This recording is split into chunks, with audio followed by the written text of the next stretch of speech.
नई नई नई ये बातें नई है जानकारी, आ गई अब हमारी सीनियर्स की बारी।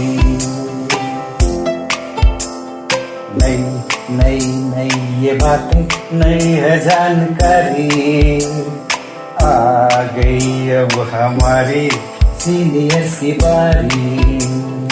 इनके अनुभव से अपनी बदली दुनिया सारी, इनके अनुभव से अपनी बदली दुनिया सारी। टाटा टाटी नाना नानी करते बातें प्यारी, सुन लो तुम समझ लो तुम, हाँ सुन लो तुम समझ लो तुम, सुन लो तुम समझ लो तुम, बात ये हमारी। खुश रखोगे इनको तो होगी खुशी तुम्हारी। नई बातें हैं ये देखो नई जानकारी, आ गई अब हमारी सीनियर्स की बारी। किस्से कहानियां सेहत और विज्ञान की बातें, रेडियो कार्यक्रम अनुभव में सीनियर्स की बात सीनियर्स के साथ। আপনারা শুনছেন অনুভবের পডকাস্ট ধ্রুব তারা।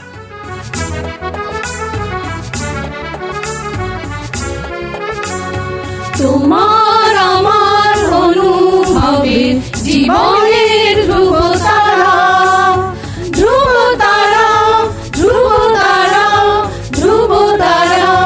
তোমার আমার অনুভবের জীবনের ধ্রুব তারা, ধ্রুব তারা, ধ্রুব তারা, ধ্রুব তারা।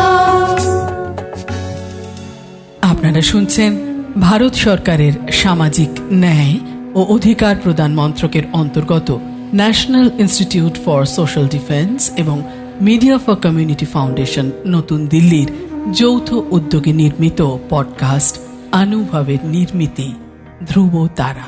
অনুভবের এই অভিনব ভাবনা ও বিন্যাসে ডক্টর আর শ্রীধর ও শ্রী আলোক ওয়ার্মা।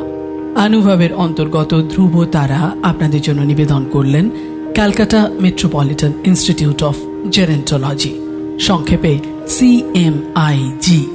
আপনাদের আরও বলে রাখি, প্রবীণ নাগরিকদের যে কোনো সমস্যা, যেমন ডাক্তারের প্রয়োজন, হাসপাতাল, বৃদ্ধাশ্রম, প্রবীণদের নিয়ে কর্মরত সংস্থা, আইনি সহায়তা, আবেগজনিত যে কোনো সমস্যা হলে অথবা প্রবীণদের উপরে যে কোনো রকমের অপমান কিংবা অত্যাচার, নিগ্রহ অথবা গৃহহারা প্রবীণদের সব রকমের সহায়তার জন্য জাতীয় শুল্কমুক্ত নম্বর 145667।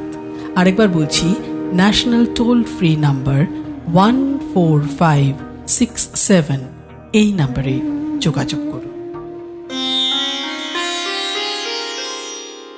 প্রফেসর শম্পা দাসের কণ্ঠে আবৃত্তি রবীন্দ্রনাথের কবিতা এবং তারই সঙ্গে কিছু কথা নিয়ে ডক্টর রীতা ভট্টাচার্য আসছেন এখন আপনাদের জন্য। নমস্কার, আবার এসেছি আমি রীতা ভট্টাচার্য। আমি একটি সংস্থা মেয়েদের নিয়ে কাজ করে, বিজ্ঞান নিয়ে কাজ করে, বিজ্ঞানীদের নিয়ে কাজ করে। মহিলা বিজ্ঞানীরা আমাদের সদস্য, আমরা বিজ্ঞান নিয়ে কাজ করি, এরকম একটি সংস্থা থেকে এসেছি। তাই আজ আমাদের সাথে আছেন এইরকম এক স্বনামধন্যা বিজ্ঞানী, যিনি একদিকে বিজ্ঞান চর্চা করেন মা সরস্বতীর সাধনায় ব্রতী হয়ে, শুধু নিজের দেশে নয় বিদেশেও তার ছাপ রেখেছেন। আবার অন্যদিকে অসাধারণ কবিতা পাঠ করে আমাদের মুগ্ধ করেন। সেই মহিলাকে আপনাদের সাথে আলাপ করিয়ে দেব। তিনি হলেন প্রফেসর শম্পা দাস। তিনি বোস ইনস্টিটিউটে আছেন, এখন ইনসা সিনিয়র সায়েন্টিস্ট। তিনি প্রচুর মেয়েকে ছেলেকে বিজ্ঞানী বানিয়েছেন, তাদের গবেষণা করিয়ে ডক্টরেট করিয়েছেন। তাছাড়া নিজের কাজ তো অসাধারণ। কেউ গুগল যদি করেন প্রফেসর শম্পা দাস, সঙ্গে সঙ্গে পেয়ে যাবেন তার কাজ। তাই তাকে নিয়ে আমরা আজ কথা বলবো না, আজ বলবো, আজ আমরা শুনবো তারই একটা কথা। কারণ আমি বলি যে নারী দিবস আসে যায়, প্রতিদিনই নারী দিবস, 365 দিন নারী। কারণ জগতে আর্ধেক নর আর্ধেক নারী। আমরা নারী পুরুষ একসাথেই বিজ্ঞান সাধনা যেমন করি, তেমনি আমাদের নারীর মধ্যেই আছে এক অপ্রতিম প্রতিভা।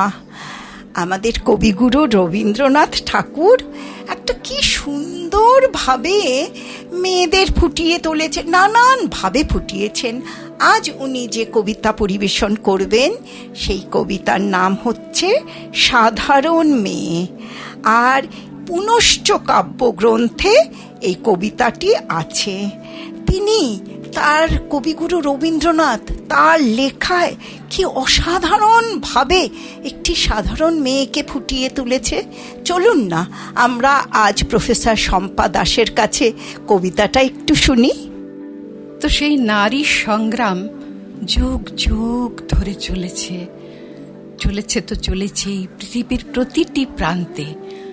শয়ে শয়ে বছর ধরে সেই সংগ্রাম নারী তার অধিকার ফিরে পেতে চেয়েছে।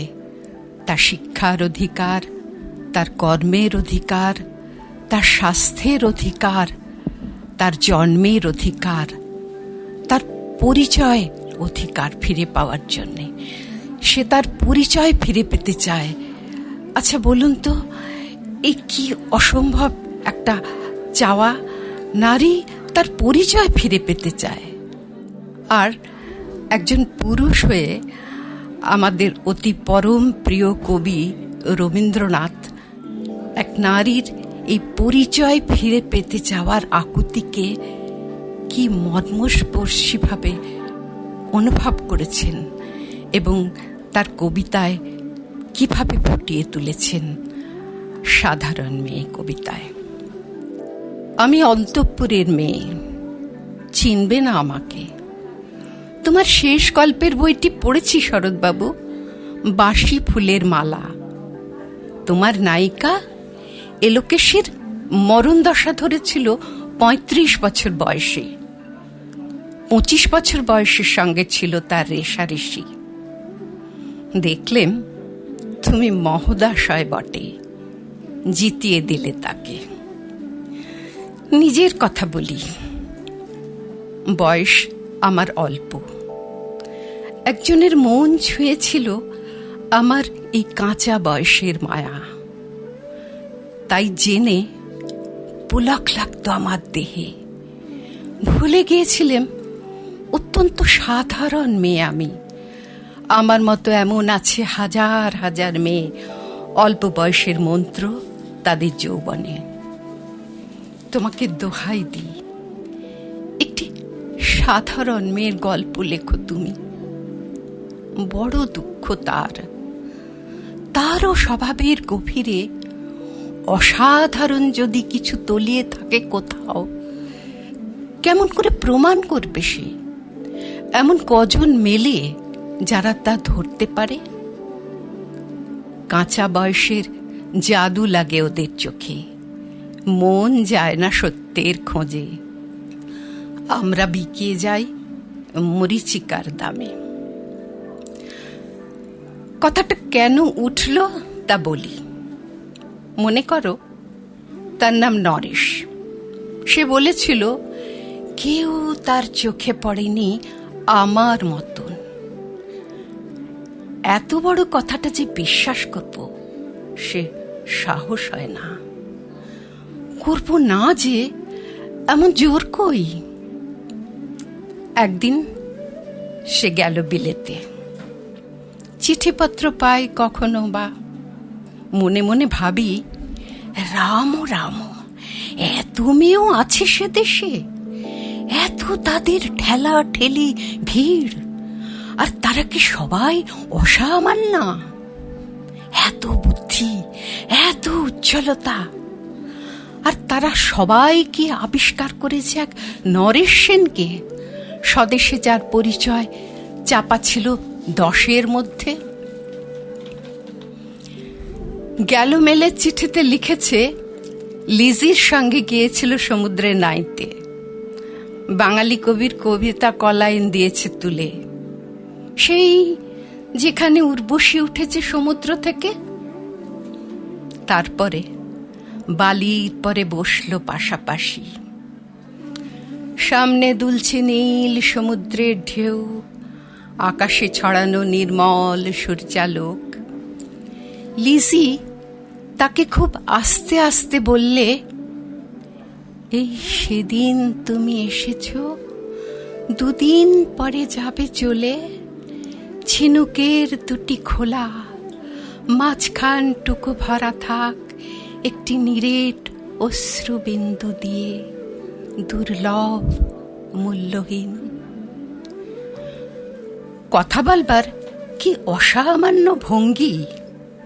সেই সঙ্গে নরেশ লিখছে, কথাগুলি যদি বানানো হয় দোষ কি, কিন্তু চমৎকার। হিরে বসানো সোনার ফুল, সে কি সত্য? তবুও কি সত্য নয়? বুঝতেই পারছ, একটা তুলনার সংকেত অদৃশ্য কাঁটার মতন আমার বুকের কাছে বেঁধিয়ে দিয়ে জানায়, আমি অত্যন্ত সাধারণ মেয়ে, মূল্যবানকে পুরো মূল্য চুকিয়ে দিই এমন ধন নেই আমার হাতে। ওগো, না হয় তাই হলো, না হয় ঋণী রইলেম চিরজীবন। পায়ে পড়ি তোমার, একটা গল্প লেখো তুমি শরৎবাবু, নিতান্ত সাধারণ মেয়ের গল্প, যে দুর্ভাগিনীকে দূরের থেকে পাল্লা দিতে হয় অন্তত 5-7 জন অসামান্যার সঙ্গে, অর্থাৎ সপ্তরথী নির্মার। বুঝে নিয়েছি আমার কপাল ভেঙেছে, হার হয়েছে আমার, কিন্তু তুমি যার কথা লিখবে তাকে জিতিয়ে দিও আমার হয়ে। পড়তে পড়তে বুক যেন ওঠে ফুলে, ফুলচন্দন পড়ুক তোমার কলমের মুখে। তাকে নাম দিও মালতী, ওই নামটা আমার। ধরা পড়বার ভয় নেই, এমন অনেক মালতী আছে বাংলাদেশে, তারা সবাই সামান্য মেয়ে, তারা ফরাসি জার্মান জানে না, কাঁদতে জানে। কি করে জিতিয়ে দেবে? উচ্চ তোমার মন, তোমার লেখনী মহীয়সী। তুমি হয়তো ওকে নিয়ে যাবে ত্যাগের পথে, দুঃখের চরমে শকুন্তলার মতো। দয়া করো আমাকে, নেমে এসো আমার সমতলে। বিছানায় শুয়ে শুয়ে রাত্রির অন্ধকারে দেবতার কাছে যে অসম্ভব বর মাগি, সে বর আমি পাব না, কিন্তু পায় যেন তোমার নায়িকা। রাখো না কেন নরেশকে 7 বছর লন্ডনে, বারে বারে ফেল করুক তার পরীক্ষায়, আদরে থাক আপন উপাসকা মণ্ডলীতে।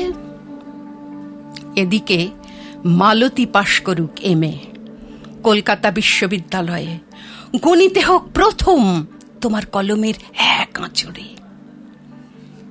কিন্তু ওইখানেই যদি থেমে থাকো, তোমার সাহিত্য সম্রাট নামে পড়বে কলঙ্ক। আমার দশা যাই হোক, খাটো করো না তোমার কল্পনা। তুমি তো কৃপণ নও বিধাতার মতো। মেয়েটাকে দাও পাচ্ছি ইউরোপে, সেখানে যারা জ্ঞানী, যারা বিদ্বান, যারা বীর, যারা কবি, যারা শিল্পী, যারা রাজা, দল বেঁধে আসুক ওর চারদিকে, জ্যোতির্বিদের মতো আবিষ্কার করুক ওকে, শুধু বিদুষী বলে নয়, নারী বলে। ওর মধ্যে যে বিশ্বজয়ী জাদু আছে, ধরা পড়ুক তার রহস্য। যে দেশে আছে সমজদার, আছে দরদি, আছে ইংরেজ, আছে জার্মান, ফরাসি। মালতীর সম্মানের জন্যে সভা ডাকা হোক না, বড় বড় নামজাদার সভা। মনে করা হোক সেখানে বর্ষণ হচ্ছে মুষলধারে চাটুবাক্য। মাঝখান দিয়ে সে চলেছে অবহেলায়, ঢেউয়ের উপর দিয়ে যেন পালের নৌকো। ওর চোখ দেখে ওরা বলাবলি করছে, সবাই বলছে ভারতবর্ষের সজল মেঘ আর উজ্জ্বল রৌদ্র মিলেছে ওর মোহিনী দৃষ্টিতে। এখানে জনান্তিকে বলে রাখি, সৃষ্টিকর্তার প্রসাদ সত্যই আছে আমার চোখে। বলতে হলো নিজের মুখেই। এখনো কোনো ইউরোপীয় রসকের সাক্ষাৎ ঘটেনি কপালে। নরেশ এসে দাঁড়াক সেই কোণে, আর তার সেই অসামান্য মেয়ের দল।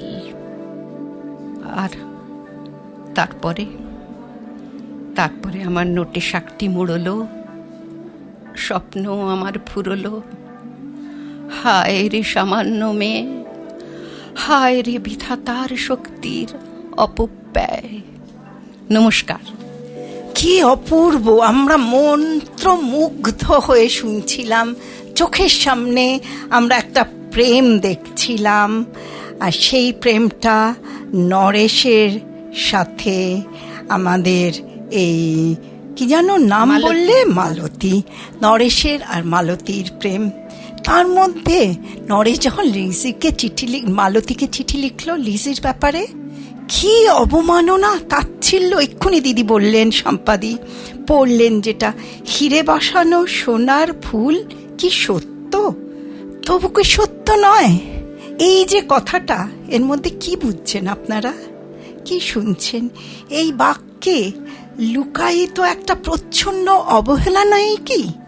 একটা অব্যক্ত এক তিরস্কার মালতীকে নিদারুণ আঘাত করলো।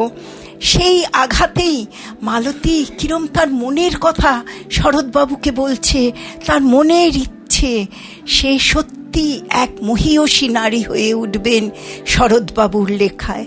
রবীন্দ্রনাথই তো পারেন এরম লিখতে। আসুন আমরা সবাই ঘরে ঘরে মালতী হই। নমস্কার। এতক্ষণ শুনছিলেন রবীন্দ্রনাথের কবিতা ও কিছু কথা।